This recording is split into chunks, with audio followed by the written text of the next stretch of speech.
आदमी बहुत अन्यायी है, अत्याचारी है, पापी है, राक्षस है, शैतान है। सभी दुर्जनों के बारे में हम यही कहते हैं, लेकिन हम जब मौका आता है तो वही अन्यायी हम बन जाते हैं। लेकिन एक बीच का रास्ता है। अन्याय करने वाला जितना दोषी है, अन्याय सहने वाला भी उतना ही बड़ा दोषी है। ये क्या कह दिया महान पुरुषों ने, अन्याय करने वाले की तरह अन्याय सहने वाला, बल्कि उन्होंने कहा और अधिक दोषी है। अन्याय सहना बहुत बड़ा पाप है, उसका प्रतिकार कीजिए। क्यों कीजिए? क्योंकि अगर अन्याय सहन कर लेते हैं तो उस अन्यायी को और लोगों के साथ अत्याचार करने का बढ़ावा मिलता है,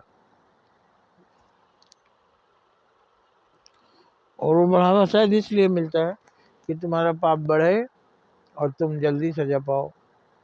पाप बढ़ेगा, पाप का घड़ा भरेगा। कहते हैं पाप का घड़ा भर जाएगा तो वो घड़ा एक दिन फूट जाएगा, आपकी समाप्ति हो जाएगी। और वो स्वयं में निर्धारित है। तो जो सहन कर लेता है उसके दुराचार को बढ़ावा देता है।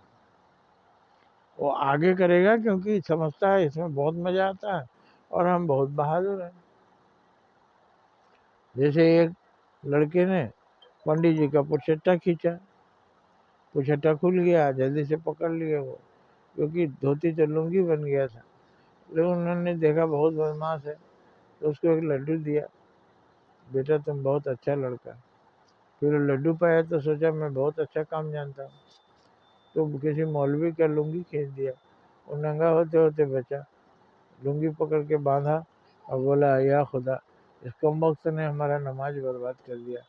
उसके बाद वो छुरा निकाला, 10 छुरा घपा घप मार दिया, वो पलटी हो गई।